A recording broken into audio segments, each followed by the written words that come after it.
Hello chaps, John with you, and I finished it. Yep, I'm after finishing it there over the weekend. I'm after getting the last few little bits and pieces on, and I can now sort of give you my overall opinion, shall we say, of this kit. Where do I start? I suppose the best way to start is, sort of go down along the line. First of all, we start off the instructions. The instructions were bad. The drawings were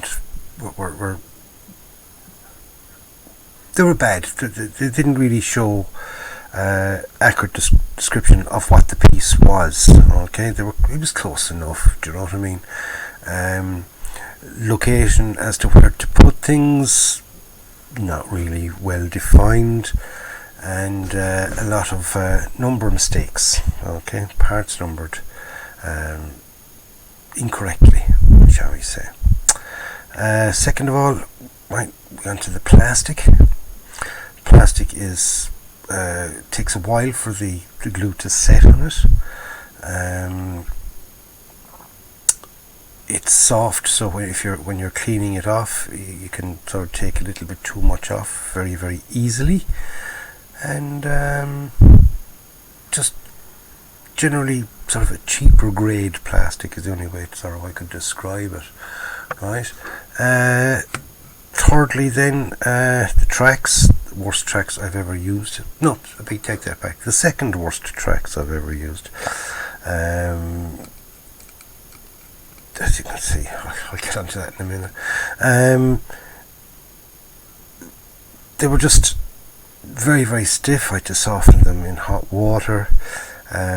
Even once I sort of got them into place and everything else and got them to fit around, as you can see, I've literally had to super glue them on the whole way around. Okay, the whole way around they're super glued in, so you can see lots of little white marks and things on it. Okay, so they've been super glued in the whole way around. Now once that's painted over, you're not going to notice a lot of these little things that I'm talking about. Simple as that, you just won't even see them.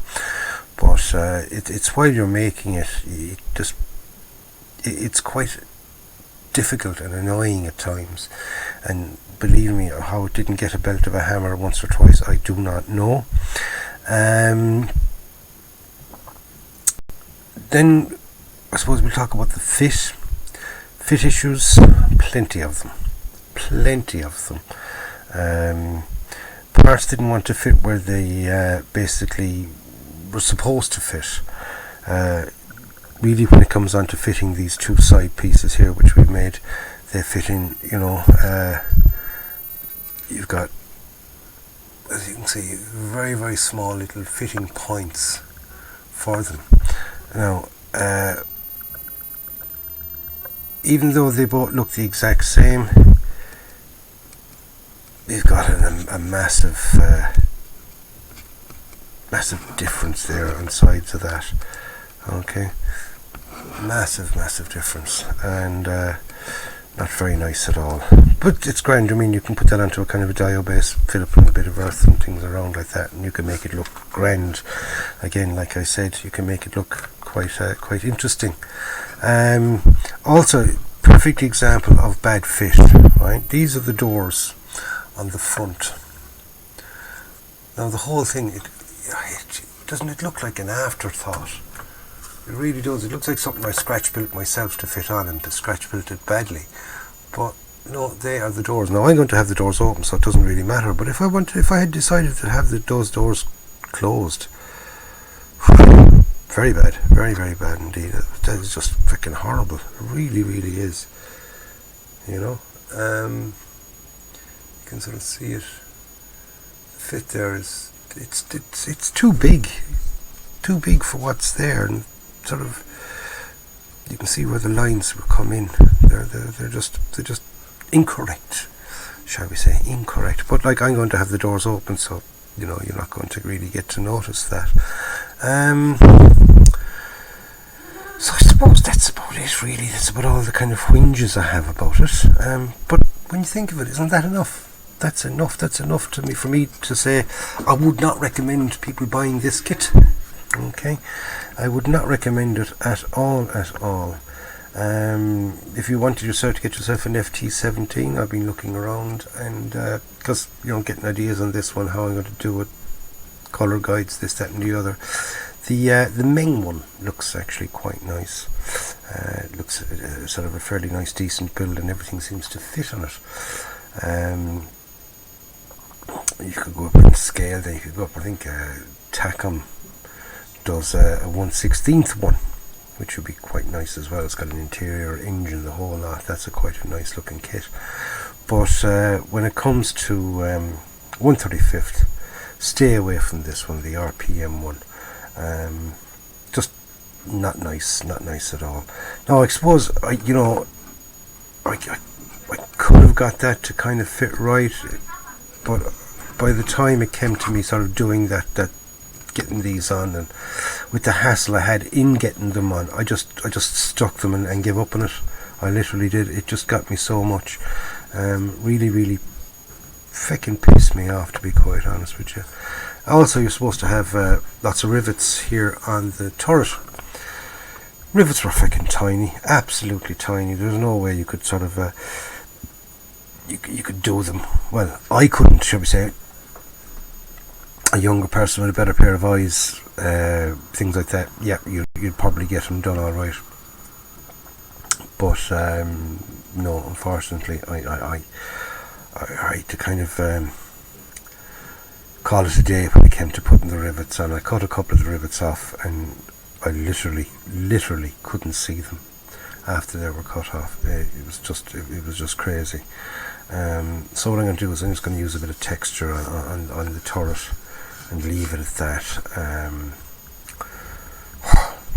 It's just a matter of just slap some paint on it, put it up in the shelf, and mark it down to one of those kits. And shall we say, I don't think I can see myself doing RPM ever again. But unless, say, somebody can kind of show me a good kit of theirs, then my mind is kind of set at that I don't like them. So we're going to get it painted anyway. We're going to do, it's made, so we're going to get it painted up. Might fit it onto a little base just to kind of sort of try and fix that thing. When I say little base, I mean literally a little vignette size, if I can find something small enough to stick it on. I have some DAS clay there, and I can kind of build up a nice little kind of a base where it'll sit. So I might end up with something nice as a finish, but shall we say the actual construction of it wasn't great at all. Was not great at all. So anyway, I'm going to leave it at that. That's my sort of overall, the build part is done, and give my overall impression of the kit itself. I mean, the kit company now have done their bit. It's down to me now to kind of get a paint job done on it in some way, and build some kind of way of displaying the thing. But I was not impressed. I was not impressed with the build. So marks out of 10, I'd give it a 5. Yeah, I'd definitely give it 5 out of 10. That's about it. And that's a kind of I'm being generous. I'm being generous, giving it a 5 out of a 10. So anyway, lads, I'm going to leave it at that. I'll catch you on the next one, where we'll start getting it painted. I should have the base colour down anyway, because I'm probably going to get that done this evening. That's where I just give everything a coat of NATO black, and we'll see how many more bad mistakes that are in this thing. They haven't really shown up yet. Hopefully they won't. We'll see. So anyway, lads, join me then, and the easiest way to join me then would be to subscribe to the channel. Yes, subscribe to the channel and hit the bell.